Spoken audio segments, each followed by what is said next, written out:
here in a few minutes. Kaylee, are things okay on your end? Yep, everything's good on my end. Are you pulling slides up or do you want me to screen share? Oh, I would love it if you screen share. Okay.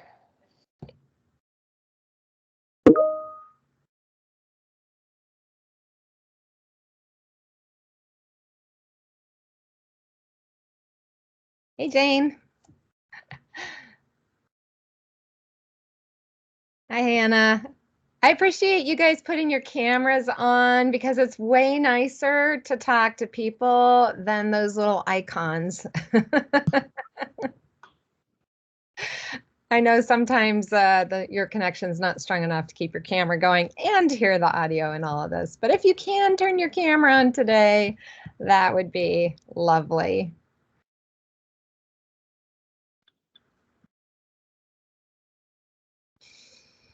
All right, I wanted to just start by challenging everyone, let's get the juices flowing, to put a word in the box that represents the first thing you think of when you think about managing your emotions.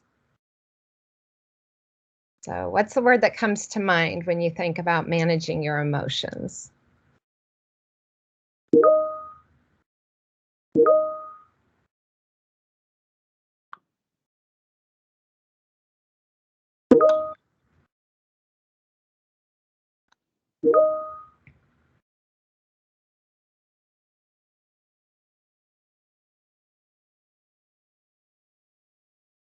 All right, these are really good. Remember, there's no right or wrong, good or bad answer here. So what comes to you when you think about managing your emotions? What's the first word that comes to mind? We have walls, effort, pause. What comes to mind for you?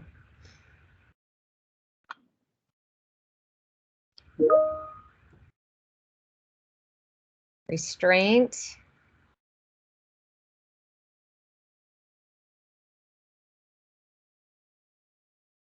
Anything else come to mind? Cheers, Julie. I got my coffee too.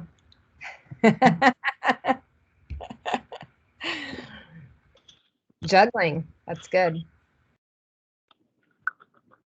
All right, for those of you who are just popping in, I've challenged the group. We want to get engaged and connect here. What's the first word that comes to mind when you think about managing your emotions? Intentional. I think all of these are good, and I don't know about you, but as I look at them, I can relate to each one of them. They might not have been the word that I thought about first in my own mind, but I can definitely relate to every single one of the words that you guys have generously shared with one another. So welcome to Resiliency Champions. And this is our last one in October. So hard to believe how this year is flying by. And we are continuing our conversation about building mental strength and managing yourself and your stress. This is the third of a 4-part series. There's a quote down there that says resilience is based on compassion for ourselves as well as compassion for others. And so think about today as we spend the next 26 minutes together. Think about ways to demonstrate compassion for yourself. How can you do that? Because we think so much about empathy and compassion when it comes to other people. But one of the points that really, I think, has come through this series that Tracy has co-facilitated as well and definitely helped breathe life into is about compassion for ourselves. So let's go on to the next slide.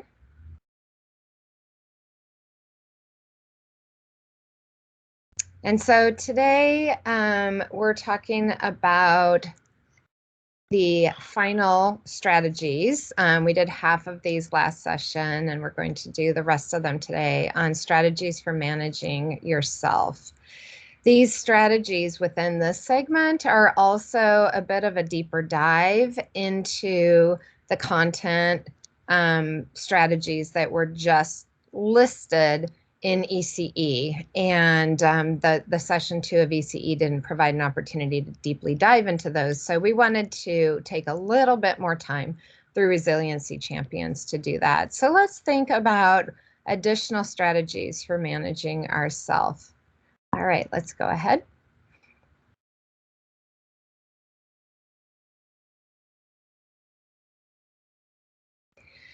So if you hang around with me for very long, particularly in situations where I'm coaching or where we're talking about leadership, one of the words that I sometimes use is curiosity and being curious.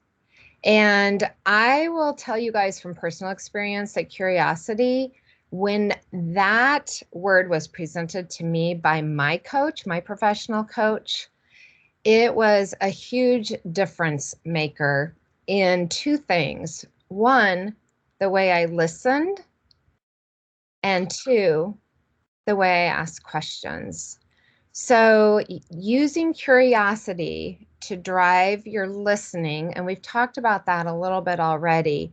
The phrase, I like phrases that pay. So the phrase that pays when it comes to curiosity and listening is listen to learn.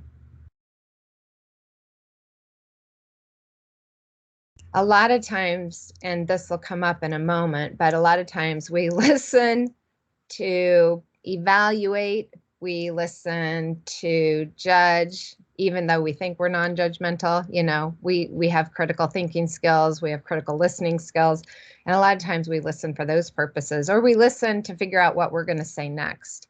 And so being curious really can drive listening to learn, and it also then can drive asking questions.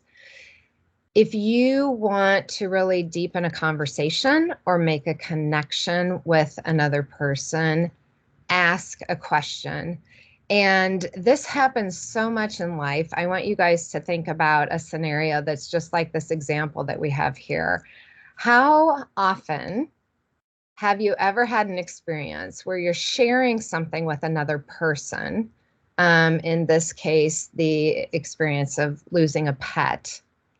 And that person immediately launches into a shared experience where they also lost their pet. And what they're trying to do is to connect with you. But if you take yourself back to that experience, generally it's kind of like, what? I was just sharing this, heartfelt, heartbreaking situation with you. And now we've shifted to your experience. And while that's not a terrible thing, it doesn't show that we've really listened and heard with compassion and empathy what the other person is saying. So instead of listening to figure out what we're going to say next, what can help drive this is to be curious and ask questions. So if you ask questions, it keeps you focused on the other person and what they're sharing.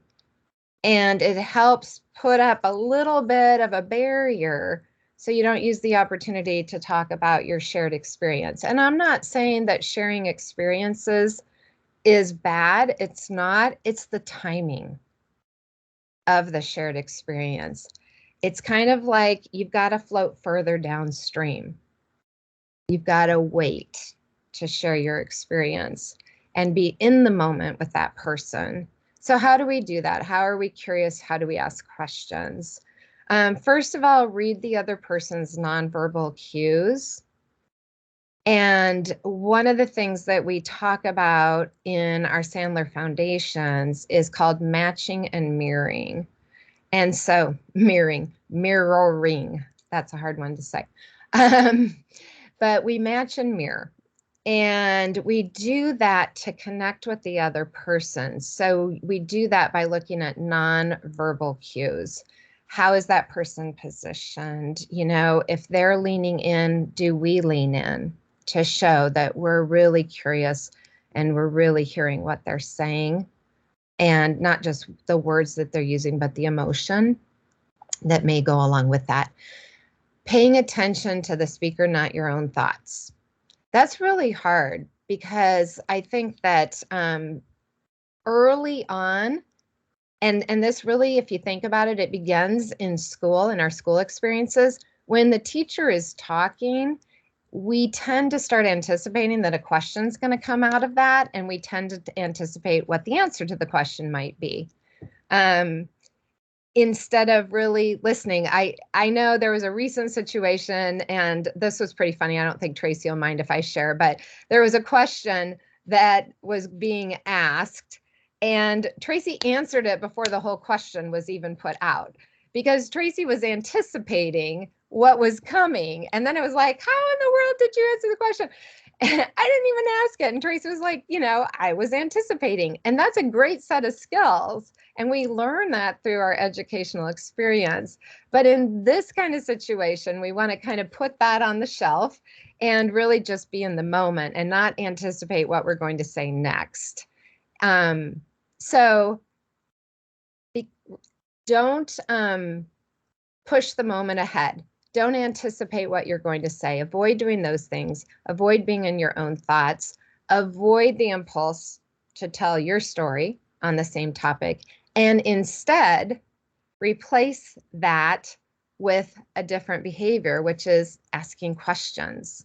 So if you think to yourself, I'm going to ask a question to better connect with this person, better relate to what they're telling me, to learn more about what's going on, then it will put you in a better space for really listening to learn and hearing what they say. So you can do exactly what Tracy did when you are in Sandler Leasing Foundation's class, because it's super appropriate there, right, Tracy? But in this situation, you want to really listen to learn and then ask questions. So another pointer with this is be comfortable with silence. And I think in our noisy world where there is so much auditory stimulation all the time, we can sometimes feel within conversations that we have to fill space. And if you can put yourself into a situation where you've had loss or sadness, being with another person and just being still without all the chatter can really be comforting, can really be helpful. So silence isn't a bad thing. Get comfortable with silence. And then practice creating a judgment-free space for conversation. It isn't important to agree or disagree with what's being said or to even evaluate it. You're just asking questions because you're curious and you want to learn more about that person's perspective, or that how that person saw the situation, or what that person experienced, or what that situation reminded that person of. But really being curious and asking questions is so powerful. And it's probably one of the most underutilized skills. So we want to make sure that those questions aren't judgmental. They're not coming from a place of judgment. They're not accusatory. They're just curious. So think for a moment of a question that you could ask someone in a situation that would be a question of curiosity, not judgment, a question designed to help you learn more. And I just saw what Tracy wrote. Yes, it was a contest, and we're all about competition at JC Hart. So she was totally on point. It was actually really amazing. All right, so think about an open-ended question that you could ask to learn more from someone else. And this is a little bit trickier to think about. Once you do, jot that down, but also if you're comfortable, pop it into the chat. What would be an open-ended question that you could ask another person in a situation so that you could learn more?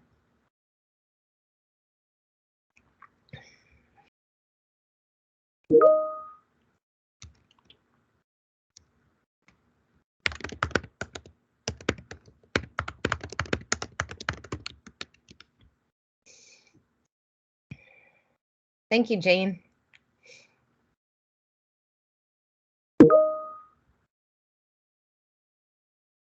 Thanks, Tracy.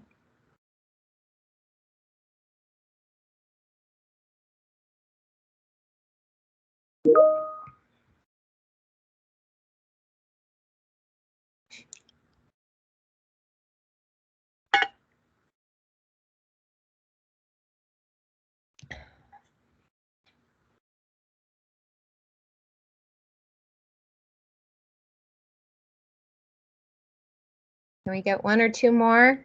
Take a risk.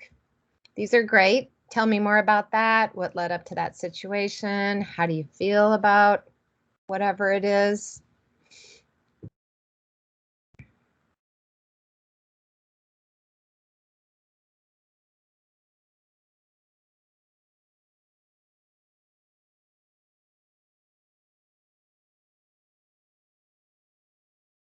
Anyone think of one more?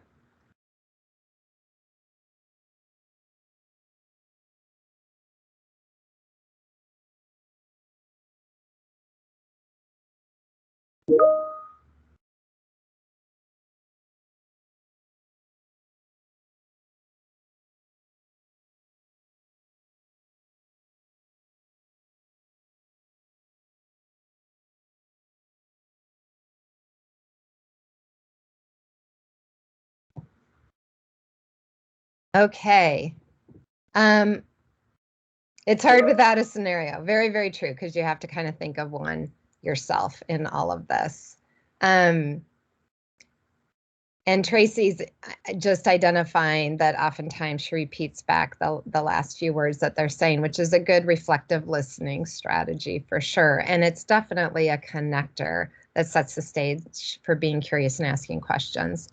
So we might want to, if this is kind of challenging, and maybe it's not challenging, maybe it's just that we don't have a situation in front of us to think about specifically. But if this is something where you really are thinking, I could use kind of a question bank, questions that I can ask in this kind of situation, you can pop that in the chat. That's something that we can send out. So I don't want to dwell too much in this space because I want to keep us moving forward. But if you'd like more examples of questions, we can do that beyond this and send that out to all of you as a follow-up. Let's go to the next slide.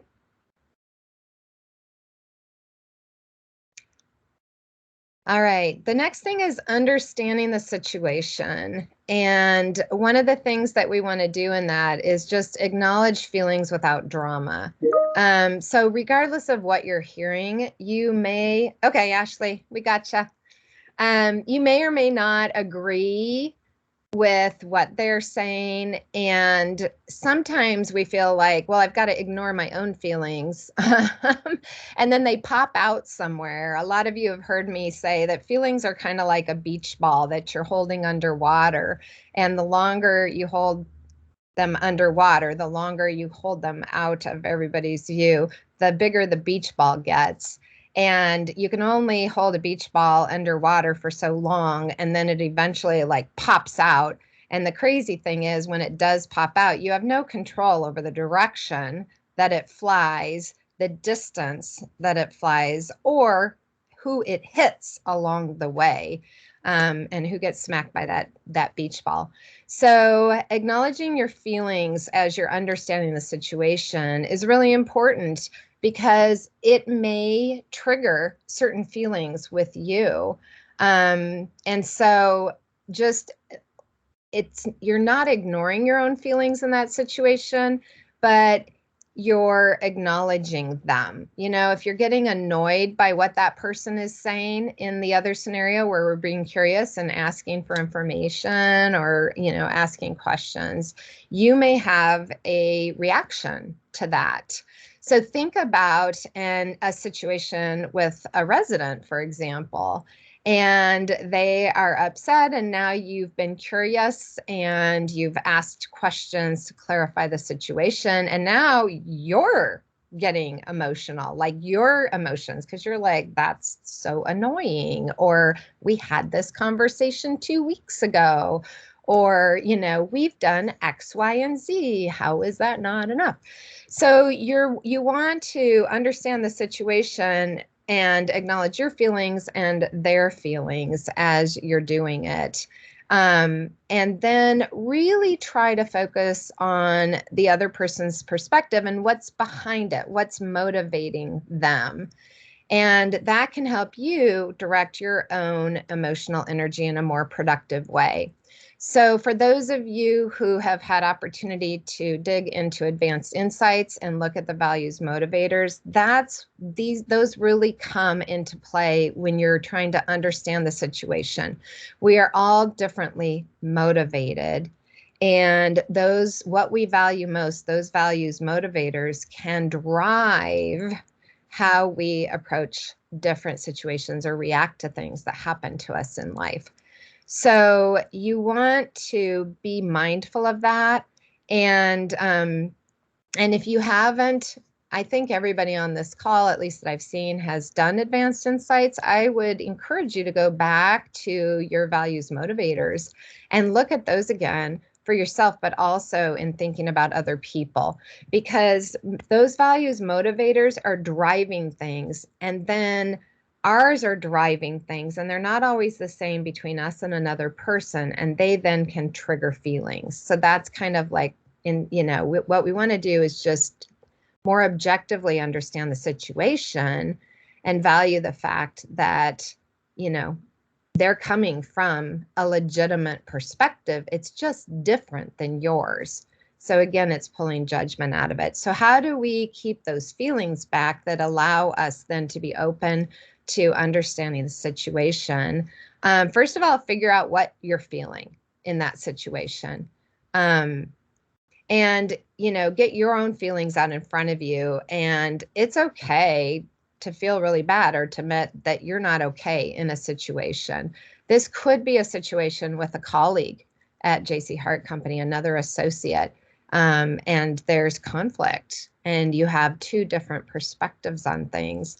It can create strong emotions that lead us away from understanding the situation instead of being in the moment and understanding the situation. Figure out what happened that maybe led to the feeling. Did someone say something that offended you? Did someone hurt your feelings? Are you already nervous about something? Have you ever had a situation where there's something happening in the background and then you get in the moment with another person or in a situation, all of a sudden you're having this really strong reaction? And a few days later, you realize it was nothing to do with that person, and it was everything to do with what was playing in the background. So we have to keep those in tow, and then avoid, closing off and keeping everything to yourself, because, and this is the biggest one I wanted to highlight on this delicate balance between understanding the situation and managing your own feelings with the situation. If you close off and internalize, right, in a situation where there's perhaps conflict with another person, then as you stuff that down, everything that person does will start to annoy you. Like, you'll see things that you wouldn't have otherwise seen. I know I am probably preaching to the choir on this, because we all do this. We stuff it down. We go, that doesn't matter, and then a few days later, everything that person does and says, all of a sudden we're receiving through a different lens, and we're being more critical and more judgmental, and they start to annoy us. And then that pain or that anger or that frustration just snowballs. So the thing to remember is we want to be in the moment, understand the situation, and if we really need to right a wrong with someone, the only way through that is communication, not by stuffing it down and avoiding. So let's go on to the next one. So we've asked questions to be curious, we're understanding the situation, and we're acknowledging without agreeing. And so here we want to acknowledge and label our own feelings, and then consider, you guys, consider this. This is the point I really wanted to make. I know that you guys have strategies for acknowledging what another person says without agreeing with them. Sometimes that can come off as very genuine. Other times it can come off as very disingenuous. And so that's the caution lane in this. And one way to avoid coming across as disingenuous is to go to the feeling side of things and go to the validation side of things, because that doesn't mean you agree. So when we validate, we're not necessarily saying we're right. We're saying, I understand. I understand why you think that. I understand why you feel that. And then we're connecting with that situation. And we might say something like this example: I'd be just as angry under these circumstances. I'd be just as frustrated as you are under these circumstances. Or if this happened, I'd feel just as hurt if this happened to me. It's a great way to get out of the judgment zone. And what happens is, if you understand where that person is coming from, a lot of times it makes sense. It might not be your way, it might not be your perspective, but if you drive to go to a point where you're acknowledging without agreeing, it can really, really help you get out of the judgment lane and to connect. And we can do that as we connect about feelings, because feelings or emotions are a great connector place. We've all been angry. We've all been frustrated. We've all been hurt, right? All of those kinds we've all been incredibly sad. We've all suffered heartbreak in various ways in our lives, because that is a shared experience. So a great point of agreement is to acknowledge the feeling side of things, and then connect that with how that feeling might result from that situation. So how do you do this? Make sure that you have asked some information seeking questions to better understand. Again, that helps the person feel understood and heard. And so they're more likely then to understand and hear you. So that's a connector. And you're hearing a big theme here: be curious, ask questions. Listen to learn, be curious, ask questions. Now acknowledge, and you don't have to agree. You can ask questions like, what about that do you feel is unfair? Then what did they say? Did they tell you that, or did you hear it from someone else? I used those questions because I thought that they were good for ECE situations, both internally and externally. And then once you understand, just provide a validating and non-judgmental statement. You don't have to agree. You can just validate. And I gave you an example over there. I see that if you felt they were going behind your back like that, it makes complete sense that you'd feel angry. Do you notice that I didn't say they were going behind your back? So, if you feel that way, if you perceive that, I can understand that this emotion or feeling would come from that. So that was I'm giving you an example that I think can be helpful for internal and external ECE, also in life in general. But also you can see a little bit of a formula there. So I want you to pay attention to that in the example. One is, I see that. Now that person might be using a lot of auditory words. We learned that in Sandler too, right? So we might say, I hear that, right?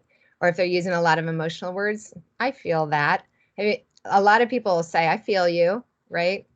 Probably heard that before. I feel you. So you can use, in that place of see, you can use any auditory experience. You can see, hear, feel, experience. And then, if this happened, if this is what you felt was going on or perceived that was going on, it makes complete sense that you would feel angry or frustrated or sad or heartbroken, whatever that word is for you. So do you guys see the formula in that? So try now, think about a situation either internally or externally through ECE, where you need to acknowledge without agreeing, and try just writing a statement using that validation formula. And that is where we are going to need to end today. So can you try and do that real quick?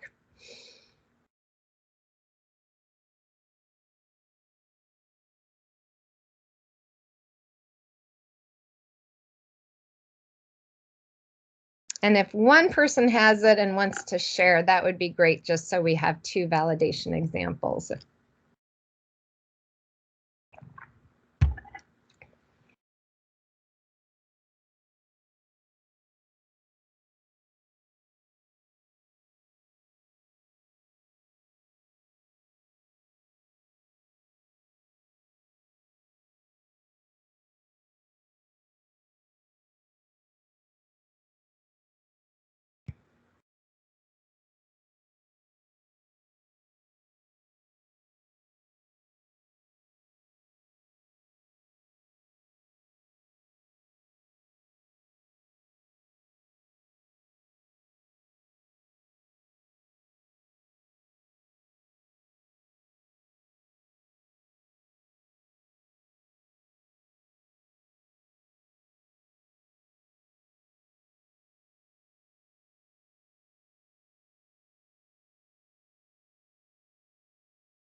So it might be something like, I understand that when you learned that you weren't going to get your deposit back as quickly as you thought you were, it makes complete sense that you'd feel stressed about the other bills you need to pay.